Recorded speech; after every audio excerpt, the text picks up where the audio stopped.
Not here, Dad. Please, just go sit somewhere else.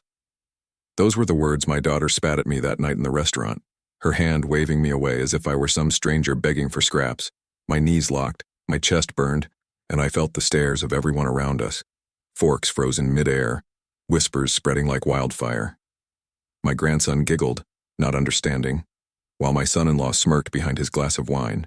And then, like a miracle or a curse, the waiter rolled over a wooden chair, and on its back hung a piece of paper with my name scribbled across it. That chair, with my name hanging crookedly from a scrap of tape, burned into my memory. A joke to them, a spectacle to the others. That was the night I realized my daughter had chosen pride and shame over respect.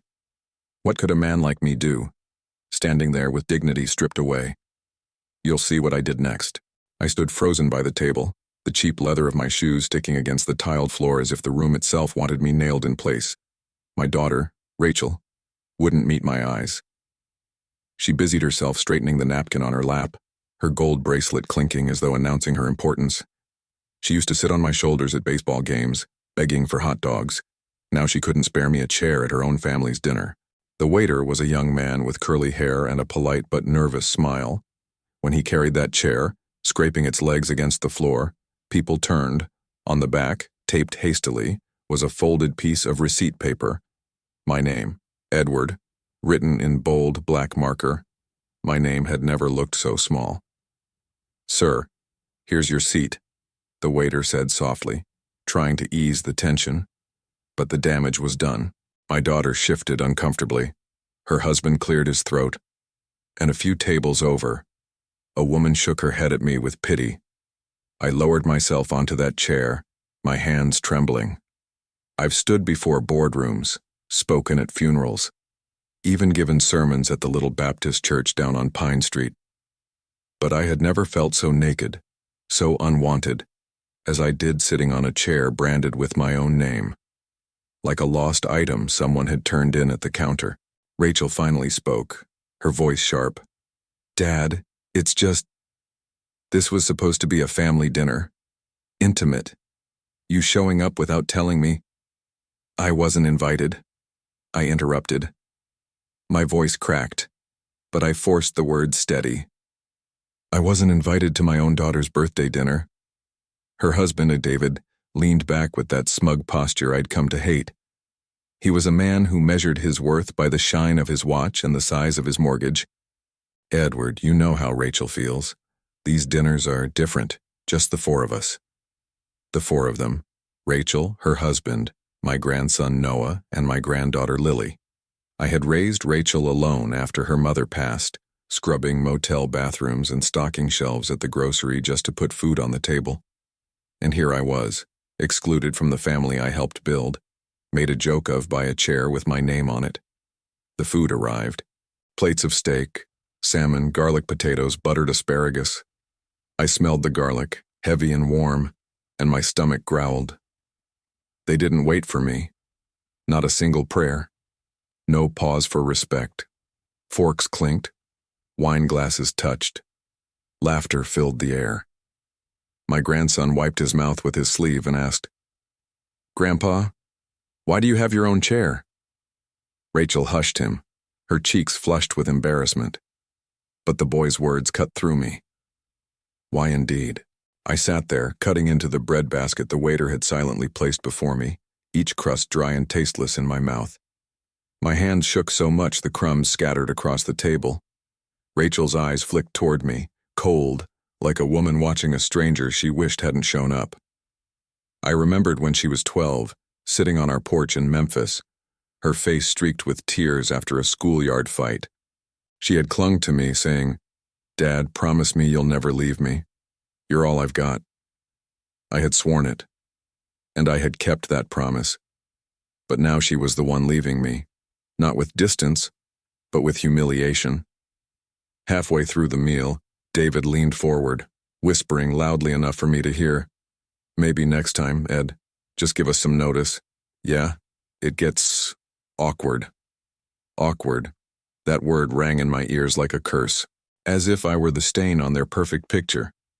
When dessert came, chocolate lava cake with strawberries, they didn't order me one. I asked for coffee, just to have something warm in my hands. The waiter, bless him, poured it carefully, eyes darting nervously to my daughter's tight-lipped glare. It was then I noticed something odd. The paper taped to the chair wasn't fresh. The edges were frayed, as if peeled and restuck more than once.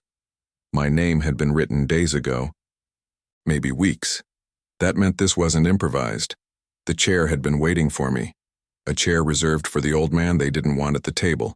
A punchline to their private joke. I left before they could finish, slid a few bills under my plate of untouched bread and coffee. My legs felt heavy as I walked out, the night air colder than it should have been. At home, I sat in the dark, staring at the empty dining table I had polished for decades. I could still smell the faint lemon oil in the wood. My late wife, Margaret, used to set that table with mismatched plates from yard sales, humming while she worked. Rachel would run circles around her, giggling, tugging at her dress. The table had always been about family, about love. Now it mocked me. That night, as the clock ticked past midnight, I made myself a promise. They wanted to treat me like a ghost, a burden, a name on a chair. Then I would show them the weight of that name. Not through shouting, not through begging, but through patience, through planning. I am a man who has endured humiliation before. I know how to wear silence like armor. But this was different. Have you ever been cast aside by your own blood, made to feel invisible at the very table you once fed them from? Tell me where you're from in the comments, because I know I'm not the only one carrying scars like these. That was only the beginning. Because what they didn't know was that I had already started keeping records, financial papers, conversations overheard, secrets whispered when they thought I was asleep in the other room. And one of those secrets, hidden in a desk drawer, would soon give me the power to reclaim my name. But that's for later. For now, I'll tell you what happened the very next morning, when I walked back into that same restaurant. Not as a broken man with a taped name, but as someone ready to turn humiliation into a weapon. The next morning, I woke with a stiffness in my back and a bitterness that clung to my tongue like copper. Sleep hadn't offered me peace, only a carousel of voices. My daughter's sharp dismissal, my son-in-law's smug tone, the soft giggle of my grandson asking why I had my own chair. I brewed coffee, the cheap kind that comes in a tin, and let the steam sting my face. The kitchen smelled faintly of burnt toast from the night before. I sat at the table with a yellow legal pad in front of me, the kind I used to keep my shifts organized back when I worked supply management at the distribution plant. Old habits die hard. I wrote one word at the top in capital letters: respect. Underneath, I listed names: Rachel, David, Noah, Lily. Each name was a reminder, and then I added another name, me, because I realized something. Respect isn't something you beg for. It's something you demand, sometimes silently, until the world has no choice but to listen. By noon, I was back at the very restaurant where my humiliation had taken place. The same hostess greeted me, a young blonde woman with braces who avoided eye contact. I could see it in her expression. She remembered me. Everyone remembered the man with the chair labeled like a lost suitcase. "Table for one?" she asked. "No," I said, my voice calm, steady. "The corner booth, please. The one near the kitchen door." She hesitated, then nodded. When I sat down, I noticed a detail I'd missed the night before. Near the bar, against the wall, stood that same wooden chair, the one with my name still taped to the back. The paper had started curling at the edges. They hadn't bothered to remove it. I called the waiter over, the same young man who had delivered it to me yesterday. His name tag read, Tyler. "You remember me?" I said. He flushed. "Yes, sir. I'm really sorry about last night. I was just following orders." "Whose orders?" I asked. He hesitated, glancing at the manager by the register. "Sir, I could get in trouble if I leaned forward, my voice low. "Son, I worked 40 years in logistics. I know when someone's been told to cover for somebody else. You don't need to say a word. Just nod if I'm right. Tyler's Adam's apple bobbed. He gave the smallest nod. So it was true.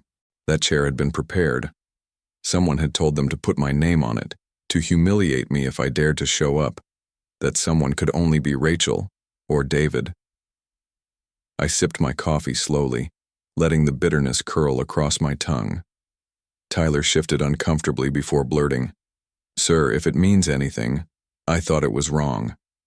You looked like you didn't deserve that." I gave him a small smile, the kind a man reserves for rare honesty. "It does mean something, more than you know." That day, I left with more than a bruised heart. I left with confirmation. They had planned it. My own daughter had conspired with her husband to turn me into a spectacle. On the walk home, I passed the small barber shop where I'd been going for years. The bell chimed as I entered, and old Frankie, my barber, raised a hand in greeting. "Ed, haven't seen you in a week. You all right?" I hesitated. Frankie was a man who had seen me through thick and thin. He'd cut Rachel's hair when she was a little girl, sitting on that booster seat with a red lollipop in her mouth. "Not really," I said finally, and for the first time, I told someone the story, every detail, the chair, the whispers, the smirk on David's face, Frankie's scissors stilled in his hand. "Damn, that's low. Family shouldn't do that." "Family," I muttered. "That word doesn't mean what it used to." As Frankie trimmed my hair, he told me something I hadn't known. "You know, Ed, I seen your boy-in-law here last week, loud on the phone, talking about some money deal gone south. Said he needed to make sure the old man didn't find out. You think he meant you?" The words hit me like a hammer. My pen scratched against the inside of my mind, writing down another note. Money. I left Frankie's with a fresh cut, the cool wind brushing the back of my neck. My reflection in the window caught me by surprise. I didn't look like a broken old man anymore. I looked sharp. Ready. That night, I went into the closet and pulled out a small wooden box. Inside was a collection of Margaret's things, letters she'd written me during our courtship, a pressed flower from the first bouquet I ever gave her, a pocket watch that had belonged to her father, and at the bottom, folded neatly, were the old mortgage papers and insurance documents I'd kept after she died. Rachel thought I was just some sentimental old man clinging to memories. What she didn't know was that I'd always been careful with paperwork. Always. I opened the drawer of my desk and pulled out the small leather notebook where I recorded everything. Every payment I'd ever helped Rachel with. Every loan I'd given David. Every time I'd bailed them out of a late bill. They owed me more than they'd ever admit. And now, I had proof. But vengeance isn't just about records or money. It's about timing. And patience has always been my sharpest tool. 2 days later, I returned to that restaurant. Same booth, same coffee. Tyler saw me and gave a respectful nod. The chair with my name was still there, a ghost waiting in the corner. This time, I asked Tyler, "Son, what day does that family of 4 usually come in?" He blinked. Every Thursday night. Reservation under Rachel Carter." I smiled, slow and deliberate. "Good. Thank you." Thursday was tomorrow. And tomorrow, I would not be sitting on a chair with my name on it. I would be carving my name back into their memory in a way they'd never forget. When Thursday came, I dressed carefully, black slacks, polished shoes, and my best blazer, the navy one Margaret always said made me look like I belonged on the cover of a magazine. I held her pocket watch in my hand before slipping it into my jacket. I arrived early, before Rachel and her family. The restaurant buzzed with the hum of conversations, the clatter of dishes. I asked for the same booth, and Tyler seated me without hesitation. When Rachel walked in, she spotted me immediately, her face drained of color. David scowled. Noah and Lily simply waved, innocent as ever. "Dad," Rachel hissed, storming over. "What are you doing here again?" I looked at her, calm as the surface of still water. "Eating dinner, Rachel. like any paying customer. Unless you believe this place belongs to you. Her eyes darted around. People were already watching, sensing the tension. David stepped forward, puffing out his chest. This is harassment, Ed. You can't keep showing up like this. I chuckled, low and steady. Harassment? You mean the way you and my daughter set me up last week? That chair with my name on it, planned, wasn't it? Rachel's lips parted, but no words came out. David muttered something under his breath, but I leaned forward, my voice carrying just enough for nearby tables to hear. You want to treat me like an outsider in my own family. Fine. But don't think your secrets are safe forever. David's jaw tightened. Rachel pulled at his sleeve, whispering frantically. The waiter shifted uncomfortably, and I leaned back in my booth, sipping my coffee as if nothing had happened. I wasn't finished. Not by a long shot, because what they didn't know was that the next step in my plan had already begun. In my pocket was a photocopy of one of David's business deals, a piece of paper I'd found while visiting their house months ago, left carelessly in a drawer. And that paper had the power to crack their perfect little world wide open. I didn't go for the grand explosion. I started small, the way a leak becomes a flood without anyone noticing the first crack. The photocopy in my pocket wasn't a weapon yet. It was a match. Matches are nothing without dry wood. The paper was a contract between David and a man named Keith Harmon, the kind of name that sounds like a country singer but belongs to a predator with a briefcase. It outlined a consulting fee that was really a kickback. 5 figures paid for strategic placement of municipal investment, which was nonsense unless you read the footnote. Recommendation authority delegated by an advisory vote. It meant David had been steering retirement funds, city workers' money, into a shaky real estate trust that Keith's cousin ran out of an office above a vape shop. I knew the building. I used to deliver there when I did part-time runs after the plant let me go. I didn't take this to the police, not yet. I took it to a friend. Her name is Elaine, though she prefers Miss Elaine because she runs the choir like a drill sergeant runs a field line. She'd been the assistant principal at the middle school for 25 years and retired with a folder on everyone. She's the kind of woman who can get you a death certificate at midnight or a city permit during a snowstorm, and her living room smells like eucalyptus and a hint of mothballs. She once told me people confuse kindness with softness, and she's been disproving that theory ever since. I brought her a peach cobbler and the photocopy. She put on her reading glasses and said, what? I asked. As in, I was wondering when this would float to the surface, she said. That boy acts like the bank forgot to lock at night. You know him? Know of him.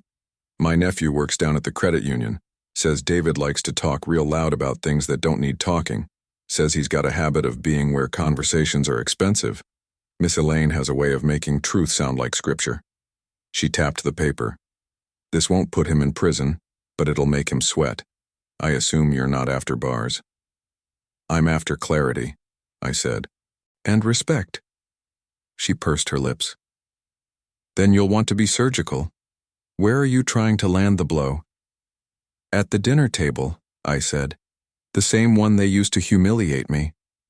She took off her glasses like a judge delivering a verdict. Then you need witnesses, and you need a moment. I didn't have to ask what she meant by moment. A moment is a staging, place, time, audience, where truth doesn't have to shout because the room is already listening. We started with the waiter, Tyler. Miss Elaine said, "Bring me the boy." I called the restaurant and asked Tyler if he could meet me on his break. He arrived at Miss Elaine's house looking like a deer that had found out deer season existed. He perched at the edge of the couch while Elaine handed him lemonade in a glass with sunflowers painted on it. You did nothing wrong, I told him. You followed orders, but I need you to do something right. His eyes flicked to the photocopy. Sir, I can't. You can tell the truth, Miss Elaine cut in. You can say who instructed you to tape a man's name to a chair. You can say why. And you can say if that chair has been brought out before. Tyler swallowed. It had, sir. A couple of times. They said it was an inside joke. The manager gave me the note the first night. David told him to prep it. He said, Mr. Edward might show up and we needed a place for him to be seen but not included. I thought it was cruel. I'm sorry. He said the last part like an apology could collapse a bruise that had already gone purple. Miss Elaine nodded. You'll tell the same thing, calmly, if asked. And you won't lie to protect anyone who wouldn't protect you. Yes, ma'am. We're going to help you too, I added. You look like you're working 2 jobs and missing sleep. He laughed a little, embarrassed. 3, sir. Then we'll make your life simpler. I gave him a card from a friend who manages the produce section at a better-paying supermarket. He'll interview you tomorrow. His shoulders dropped an inch. Thank you. Don't thank me yet, I said. We've got a table to set. The next part was harder. I needed Rachel to invite me. Pride is a stubborn horse. If you pull its reins, it'll buck. But if you open a gate and scatter clover on the other side, it'll walk itself through. I called her on a Sunday afternoon when the kids would be running around and her defenses might be lower. When she answered, I could hear Lily practicing piano and Noah yelling at a video game. What do you want, Dad? She asked, sounding tired and stern, the way she used to sound at 20 when she insisted she was grown. I want to apologize, I said. Silence, then a skeptical exhale. For what? For showing up without being invited, for not understanding the kind of dinners you're trying to have. Another silence, softer this time. Dad, I didn't mean to. You made your choice, I said. I'm not calling to debate it. I'm calling to say I'd like to make amends. Let me take you all to dinner this Thursday. I'll make the reservation. Somewhere else. Neutral ground. She took a breath I could hear. David has plans Thursday. Then Friday, I said. I'll pay, no speeches. Just a meal. That's generous, she said carefully, like the word itself might be a trap. Where? Bakersfield Bistro, I said. It was just across town, quieter, family-owned, the kind of place that knows your order by your second visit. The owner, Mr. Diaz, plays soft jazz near the bar and always has a bowl of lemons that look like sunlight. We'll come, she said finally. 7:30. Thank you, baby, I said, and I meant it. I'll always mean it, even when she makes it hard. I ended the call and sat with my head bowed, the pocket watch warm in my hand. The second hand ticked like a steady drum. Miss Elaine, who had been listening from the kitchen, came to the doorway and nodded. There's your moment. Now build your witnesses. Witnesses. We needed people who would see the truth without me raising my voice. I invited Frankie, my barber, under the pretense of celebrating his granddaughter's scholarship. He's a gentleman with a backbone, and he knows David's financial swagger for what it is. Theater. I invited my pastor, Reverend Avery, a soft-spoken man whose sermons land like feathers and somehow still break granite. He said, Edward, do you seek vengeance? I seek repair, I said. He smiled. Then I will attend and sit quietly. Miss Elaine herself, of course, would be there, wearing a hat that could slice a rumor in half. I did one more thing. Small, but not small. I stopped by the first restaurant, the scene of my humiliation, and asked to speak to the manager. He came out with the expression of a man who thinks he's about to be scolded and plans to survive it by saying policy a lot. I'm not here to holler, I said. I'm here to ask you to do one decent thing. I showed him the picture I'd taken of the chair with my name taped to it. You're going to give that chair to me, he sputtered. Sir, that's property of... I bought it, I said, laying 2 crisp 50s on the host stand, and I'm taking my name with me. He stared at the bills and then at me and then nodded. Fine. He went to the back and returned with the chair, the tape still clinging to the wood. We never should have. You shouldn't have, I agreed, and left. I took the chair home and cleaned it. I peeled off the tape and sanded the residue, wiped the wood with lemon oil until it gleamed. Then, with a small brass plate I'd found in Margaret's sewing box, one we'd once planned to use for our front gate, I engraved my name properly, Edward Carter. I screwed it into the top rail of the chair and polished it. It looked like a seat at a respectable table.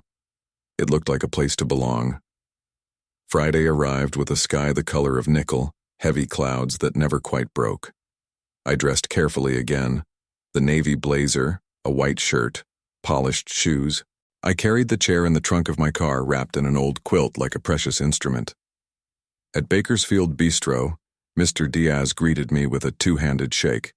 "Senor Carter, your table is ready, the corner one, by the window as requested." "Gracias," I said, and he smiled with his eyes. The room smelled like roasted rosemary and burnt sugar, two things that tell you a kitchen is busy and confident. Jazz slid around the tables like a clever cat.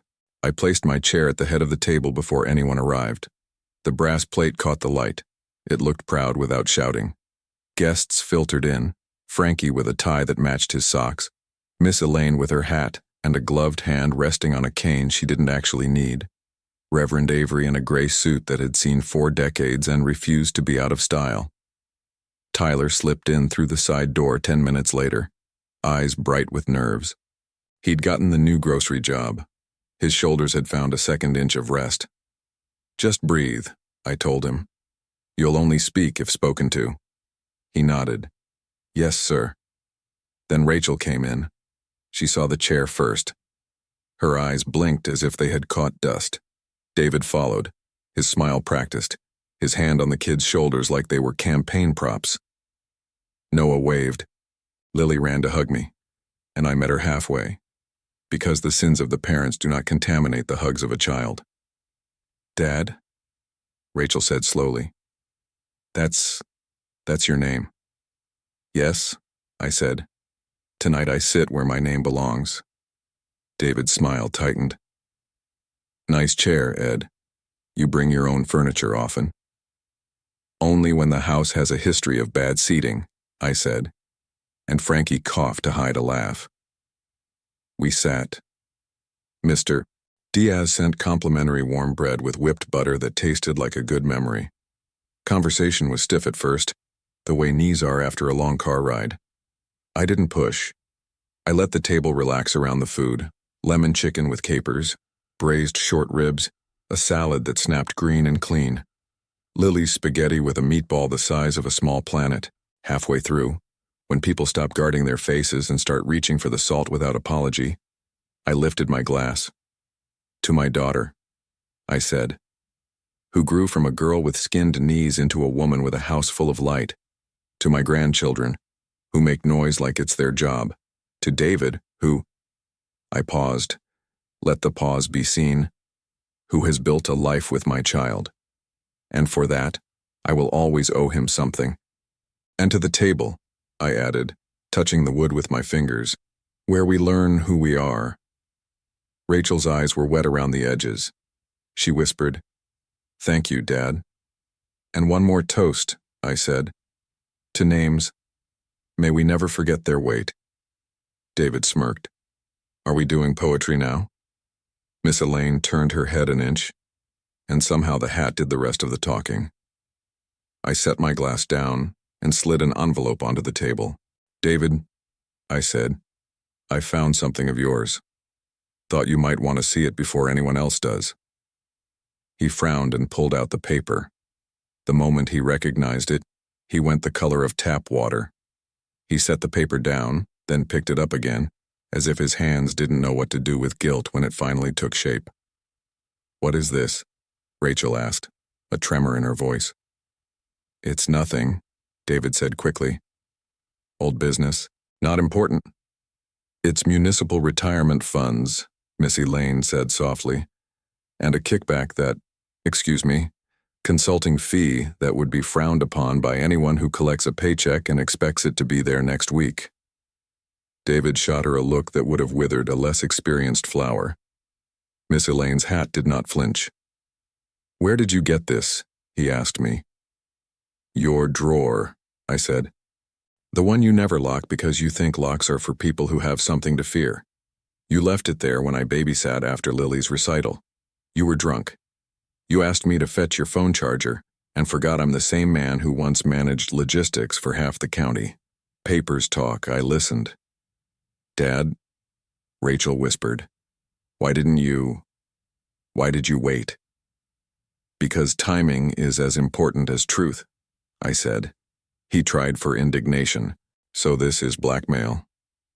No, I said. This is the opposite. This is daylight. I invited people I respect to witness something I will say calmly and only once. You will not use my daughter's table as a stage for your pride while you run cons with public money. You humiliated me at dinner. You taped my name to a chair like I was lost property.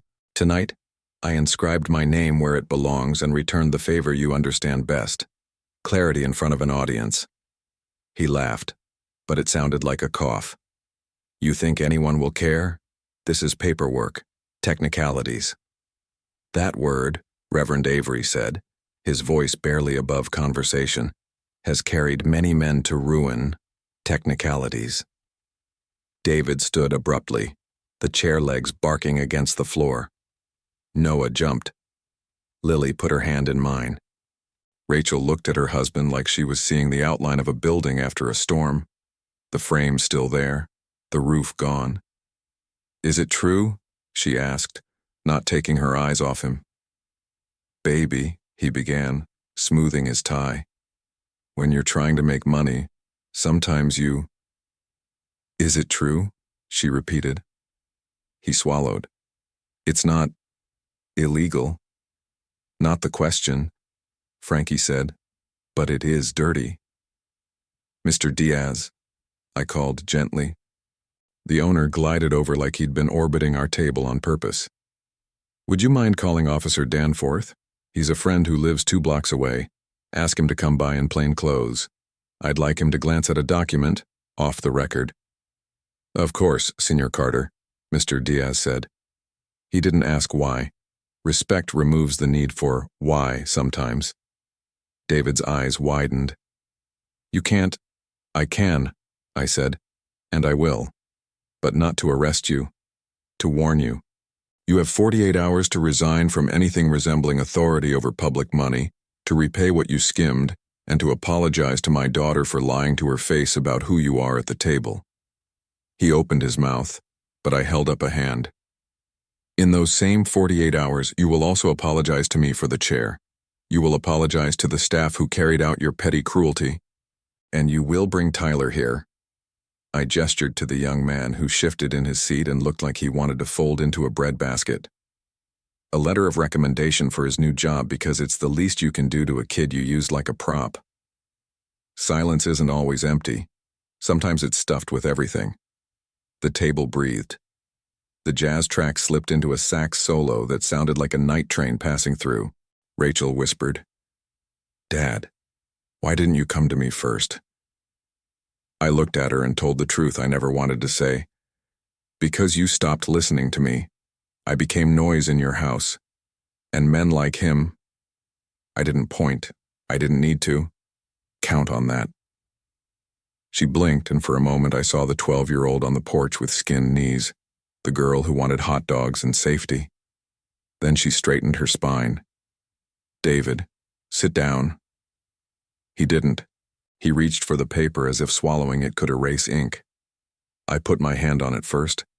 The pocket watch ticked in my chest like a promise kept. Mr. Diaz returned, whispering, Officer Danforth is on his way. David's grin returned, brittle.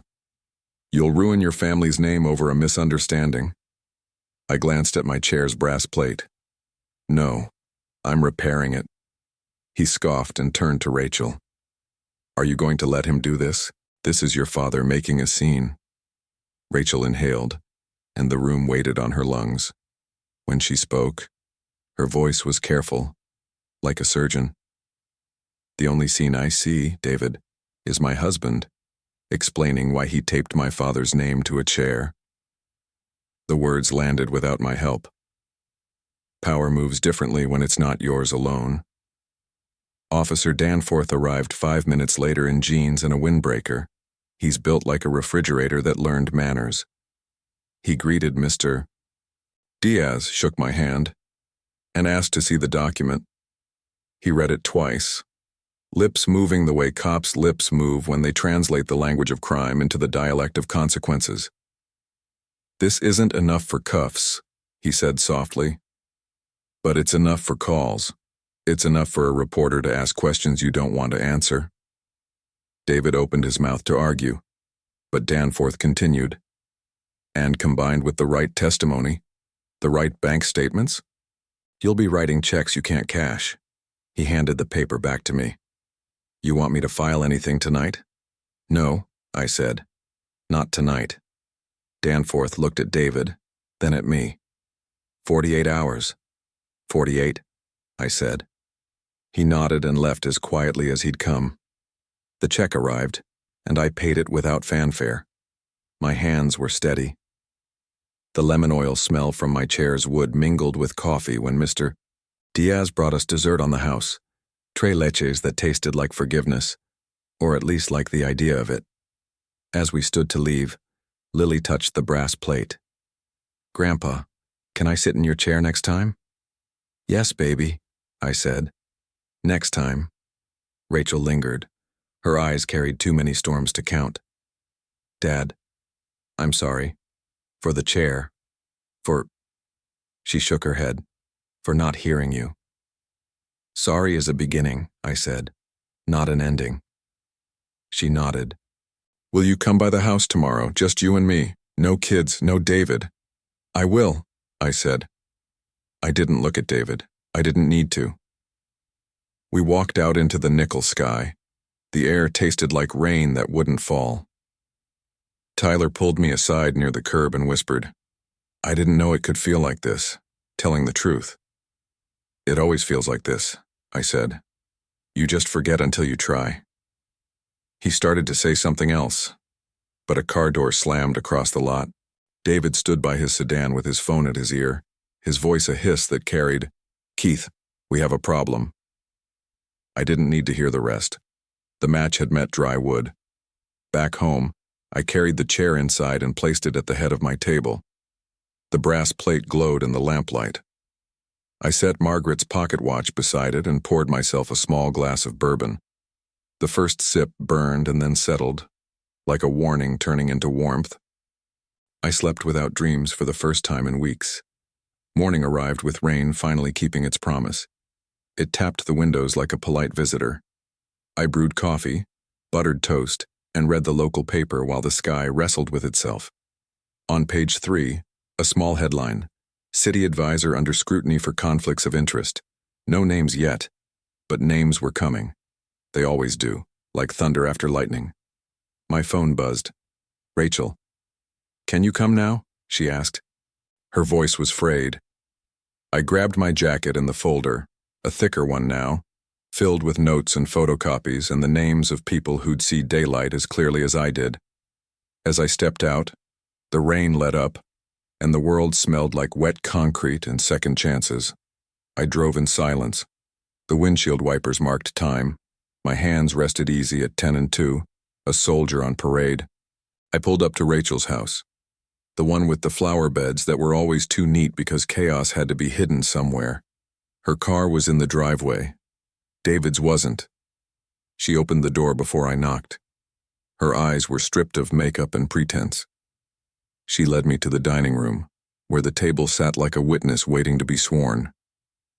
"Dad," she said, "you were right." I didn't smile. I didn't revel. I waited. She placed a stack of mail on the table, statements, invoices, letters that wore the smell of panic. "He's been moving money.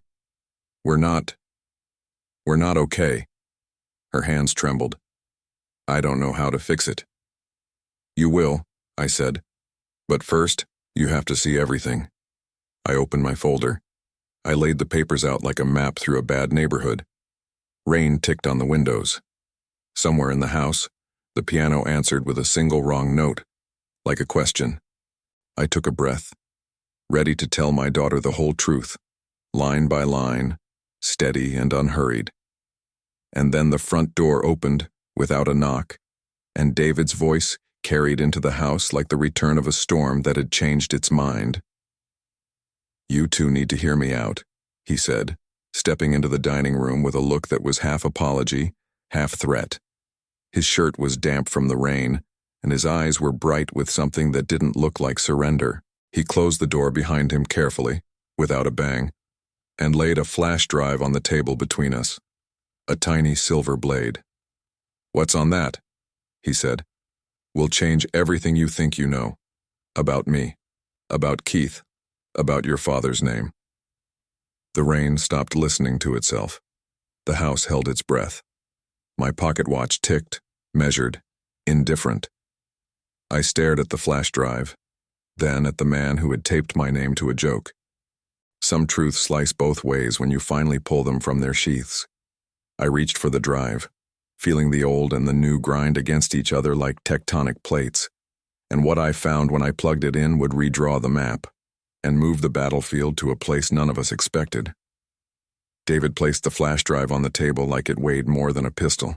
His hand lingered on it, fingers trembling, though his voice came out steady enough to trick someone who didn't know him. But I did. I'd watched this man bluff through church picnics, poker nights, job interviews, and even his wedding vows. Bluffing was his oxygen. "This," he said, tapping the little silver stick, "will show you that Keith Harmon isn't who you think, and that I'm not the only one in this family with secrets." Rachel froze. Her eyes darted from me to him, then back to me, searching for solid ground. My heart thumped like a drumline in my chest, but I kept my face still. You can't wrestle a man who feeds off reaction. You let him overplay his hand. "Go on," I said. David smirked, sensing he had the stage. He grabbed my laptop from the sideboard, yes, my own, and slid the flash drive into the port. The screen blinked, the cursor spinning like a roulette wheel before a folder popped up. He clicked it open with theatrical flair. Inside were dozens of files, some spreadsheets, some PDFs. But the first one he opened was a scanned photograph, and when the picture appeared on the screen, Rachel gasped. It was me. Younger, maybe 30. I was standing in a warehouse with 3 other men, a crate open at our feet. Inside the crate, cash. Bundles wrapped tight in brown paper. Rachel's hand shot to her mouth. "Dad, what is that?" I leaned forward. The photo was real. I remembered it. The warehouse, the crates. But the truth of it wasn't what David wanted her to believe. "That's from 1992, I said calmly. "Back when I was working at the supply depot. That crate was seized evidence from a counterfeit ring. I was on the task force assigned to transfer it. They snapped pictures for internal records. I wasn't stealing. I was guarding." "Funny," David said, pulling up another file, this one a grainy document. "Because this looks like you signed off on shipments that disappeared from that same warehouse. Missing inventory. Trucks that never made their stops. Care to explain?" He shoved the laptop toward Rachel. She scanned the page, eyes wide. "Dad, is this true?" I clenched my fists under the table. I hadn't seen these documents in decades. They had been whispers back then. Rumors at the plant that some shipments went missing. But I had been cleared. I'd taken polygraphs, sat through hearings. Nothing had ever stuck. And now here it was, twisted, presented like damning evidence to my own daughter. "That investigation ended 30 years ago," I said, my voice even. "I walked out clean. Ask anyone who was there. I didn't steal a dime." "Of course you'd say that," David snapped. "But I've got a whole folder here showing a different story. Money trails and signatures, even testimonies from guys who swore you looked the other way. Maybe you were never caught, but you were never clean either." Rachel's face crumpled. Tears welled in her eyes. I don't know what to believe. That cut me deeper than any insult ever could. A daughter's doubt is sharper than a knife. David leaned back, crossing his arms like a man who had just knocked over a king in chess. "See, Ed, you wanted to humiliate me, but you forgot skeletons rattle loud when you try to walk tall. You should have kept your mouth shut about my deals. Because now, if this gets out, your precious reputation is dust." I let silence fill the room. The rain had stopped outside, but water still dripped from the gutters, ticking like a clock. Finally, I said, "Where did you get this?" He smiled like a magician who won't reveal the trick. "Keith has friends in archives. Old boxes nobody ever thought to open. He gave me these files as insurance in case an old man decided to play hero." Insurance. That's all it was to him. A threat to keep me quiet. But here's the thing about skeletons. When you've lived with ghosts long enough, they stop scaring you. I stood slowly, letting my chair scrape against the hardwood. Rachel flinched at the sound. David smirked wider, thinking he'd broken me. "Rachel," I said, my voice low, "when your mother died, I promised you one thing. I would never abandon you. I've kept that promise every single day, through every scraped knee, every college bill, every late-night call when you couldn't sleep. If you believe for 1 second that I spent my life as a thief, then I have already lost you, and no document will change that. But know this. Men like David survive by taking truth and coating it in lies until good people choke on it." Her tears spilled over, streaking down her cheeks. She looked at David. "Why would you keep this? Why would you show me now?" "Because your father is trying to ruin me," David said quickly. "He's jealous. He hates that I've built something better than he ever had." I laughed then, a bitter, quiet laugh that cut through the tension like broken glass. "Better? You think money makes you better? You think lying to my daughter, humiliating me in front of strangers, and stealing from working families makes you better? No, David, you're just a coward dressing himself in silk." I leaned down, grabbed the flash drive ears, and yanked it free from the laptop. I held it in my palm, heavy as a stone. "You think this scares me? You think I'll crumble because of ghosts you dug up? No. You just reminded me why I fight." David lunged to snatch it, but Rachel stepped between us. "Stop it," she screamed. Her voice cracked, raw and ragged. "Both of you." We froze.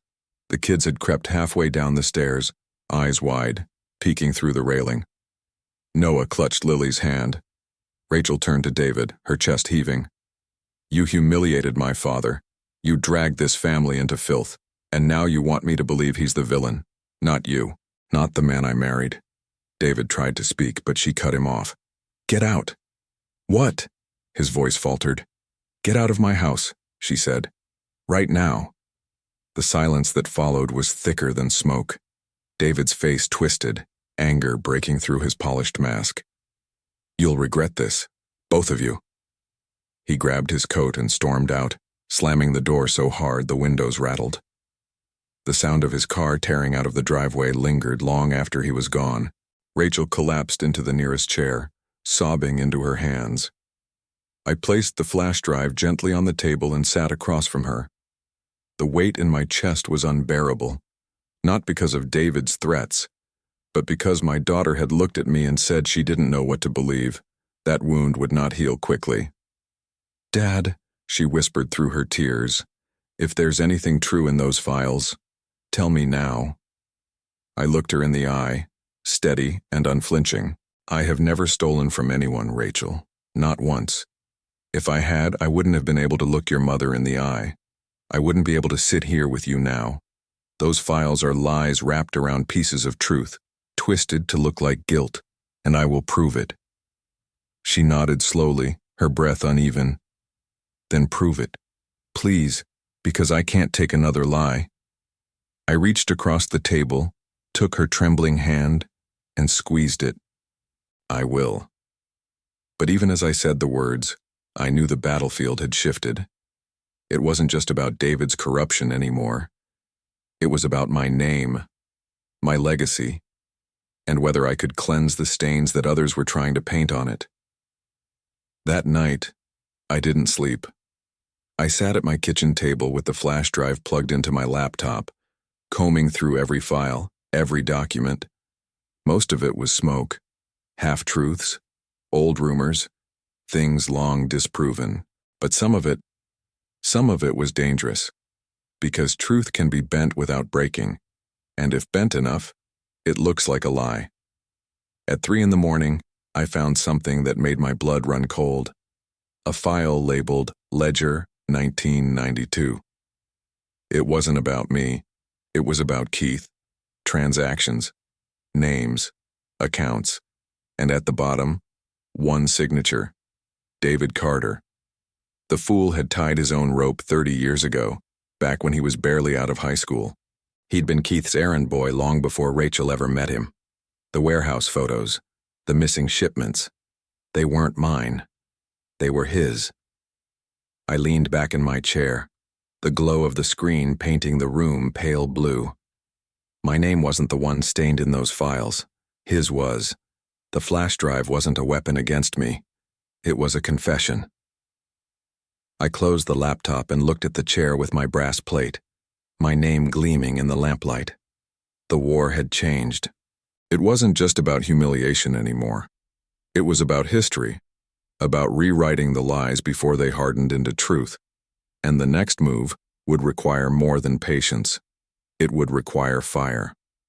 By dawn, I'd already printed 3 copies of the most damning files from that flash drive. My old printer wheezed like a smoker but spat out the truth in black and white. Every page carried David's name like a stain, tied to Keith Harmon, tied to missing funds, tied to signatures that couldn't be explained away. I slipped the papers into a worn leather folder and poured myself a second cup of coffee. My hands didn't shake. Not anymore. The fear was gone. In its place sat something heavier. Purpose. The question was how to deliver it. Revenge works in whispers. But justice. Justice needs a stage. That stage came sooner than I expected. The next morning, Miss Elaine called. Her voice carried that peculiar blend of gossip and scripture. Edward, the church council is meeting tonight. They're discussing the scholarship fund. Guess who's on the advisory panel? David, I said flatly. David, she confirmed. And guess who's presenting himself as the man who can rescue the fund with new investments? I closed my eyes, almost laughing. He's going to pitch the same scam. He is, and half the deacons already think he's the second coming of Rockefeller. If you want your moment, this is it. Everyone will be there, community leaders, parents, reporters from the Chronicle. I looked at the folder on my kitchen table, the brass plate on my chair gleaming in the corner. Then tonight, I said, we end it. The church basement was packed that evening. Folding chairs squeaked under the weight of bodies, and the air smelled faintly of coffee and styrofoam cups and hymnals that hadn't been opened since Easter. At the front, beneath a faded banner that read, Community First, stood David in his tailored suit, teeth flashing, handshakes flying like confetti. He looked every inch the savior, the man with answers. My daughter sat beside him, pale, hands clasped tightly in her lap. She hadn't spoken to me since the flash drive, but her eyes flicked to me when I entered. For the first time in months, I didn't lower mine. I walked to the back and stood, folder tucked under my arm. Frankie caught my eye from across the room and gave a small nod. Miss Elaine sat in the second row, hat wide enough to block 2 men behind her. Reverend Avery leaned against the wall near the podium, his expression unreadable, but his presence heavy. My allies were here. David began his pitch. Friends, I know times are hard. The scholarship fund is shrinking. Our kids deserve better. That's why I'm proposing a bold solution, redirecting our investments into a real estate trust with proven returns. I've seen the numbers. This is our path to growth. Murmurs of approval rippled through the crowd. A few heads nodded. I waited until he held up a glossy pamphlet, Keith Harmon's company name printed in bold across the top. Then I stepped forward. Funny thing about numbers, I said, my voice carrying more weight than I expected. The room turned. They tell a story, but sometimes the story they tell depends on who's holding the pen. David froze, smile stiffening. Edward, he said, chuckling lightly, glad you could join us. Perhaps you'd like to save your comments until after. No, I interrupted. Not after, now. The room stilled. Reporters shifted in their seats, pens hovering. Rachel's eyes widened, her lips parting as if to stop me, then closing again. I walked to the podium slowly. each step measured. I set the leather folder down beside his pamphlets and opened it. The papers gleamed under the fluorescent light. These are records from 1992 through last year. Documents showing a man named David Carter working hand in hand with Keith Harmon, siphoning money from trusts just like this one. Here are signatures. Here are payments. Here are testimonies. I held up the first page. David lunged forward, but Miss Elaine's cane blocked him. Subtle, but firm. "This is slander," he barked. "Lies from an old man desperate for attention." "Then explain this," I said, turning the page so the front row could see. "Your name, your account number, transactions routed through shell companies, all tied back to you. And here," I pulled another sheet, "a ledger where you signed off on missing funds. Recognize that handwriting?" Gasps filled the room. One of the deacons squinted, nodding slowly. "That looks like his signature." "Coincidence," David snapped. Sweat beaded on his forehead. I leaned closer, lowering my voice so it carried in the silence. "You humiliated me at a dinner table. You taped my name to a chair like I was nothing. But this is what you've done to this community, to families who trusted you, to children whose futures depend on this fund. You wanted me invisible, David. Tonight, I want you seen." The room erupted. Voices rose, overlapping. Reporters scribbled furiously. Parents shouted questions. One man demanded to know where his son's scholarship money had gone. Another woman cried openly. David tried to shout them down, but the noise swallowed him. Rachel stood abruptly, her chair clattering to the floor. "Enough," she cried. The room fell silent again. Her voice shook, but it was steady enough. "I've seen the files. I've seen what he tried to hide. My father is telling the truth." Her words were a blade cutting through fog. David spun toward her, eyes wild. "Rachel, don't do this." "You did this," she said, pointing at him. "Not me, not my father. You." It was over then. Not legally, not yet, but socially, morally, publicly. It was finished. David stormed out, pushing past the crowd, his pamphlets scattered on the floor like trash. The door slammed behind him, leaving an echo that felt like finality. I gathered the papers and handed them to the reporters. "Take them," I said. "Verify them. Publish them. Let the truth live where everyone can see it." As the crowd dispersed, people came to me. Parents, old friends, even strangers. They shook my hand, patted my shoulder, thanked me. But I barely heard them. My eyes were on Rachel, who stood apart, her hands trembling. When the room finally emptied, she walked toward me. Tears streamed down her cheeks, but her voice was clear. "Dad, I'm sorry. For doubting you. For letting him—" I pulled her into my arms before she could finish. She sobbed into my chest, the way she had when she was 12. I stroked her hair, whispering, "It's over, baby. It's over." But deep down, I knew it wasn't over. Not completely. Men like David don't vanish quietly. They crawl back, desperate, dangerous. And sure enough, that night, as I sat in my kitchen with the brass-plated chair at my side, my phone buzzed, a text from an unknown number. "You think you've won. You have no idea what Keith is capable of. Watch your back." I stared at the message, my jaw tightening. The war wasn't over. It had only changed battlefields. I closed the phone, poured myself a glass of water, and sat in my chair. My name gleamed under the lamplight, steady, unshaken. They wanted me invisible. They wanted me humiliated. But I was still here, stronger, seen. And if Keith Harmon wanted a war, then I was ready to fight one more battle, not just for my name, but for every family whose lives he had poisoned with his schemes. Because vengeance had turned into something larger now. It had turned into justice. Keith Harmon didn't come at me with lawyers first. He came with silence. For 2 weeks, no word, no movement, just whispers in the community that David had skipped town, leaving Rachel to pick up the pieces.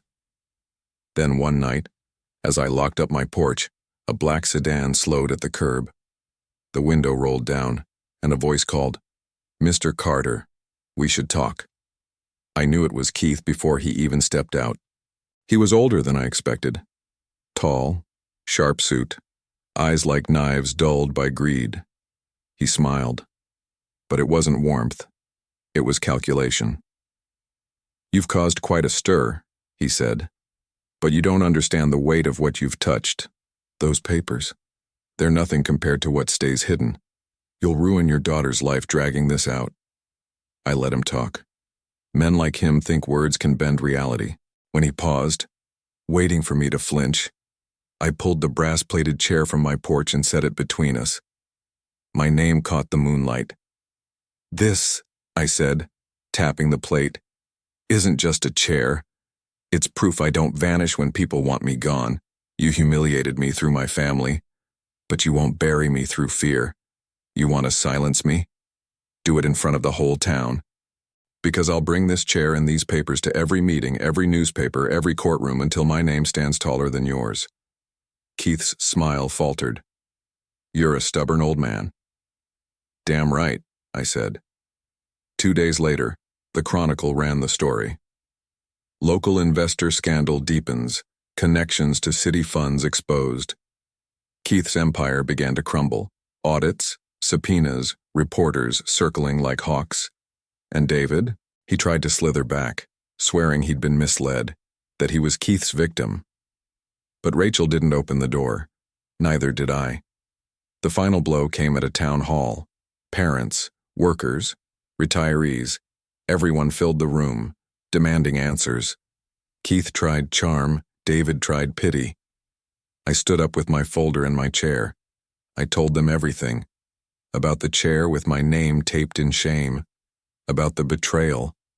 About the files that proved where the rot began.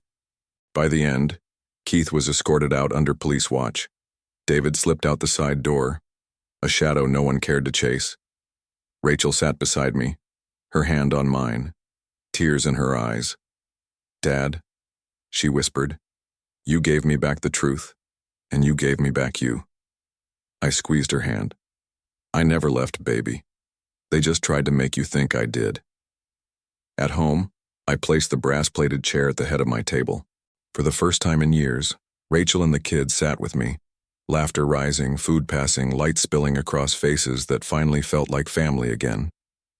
I looked at my name shining in the wood and thought about every man and woman who's ever been shoved aside, humiliated, silenced. And I'll ask you what I asked myself that night.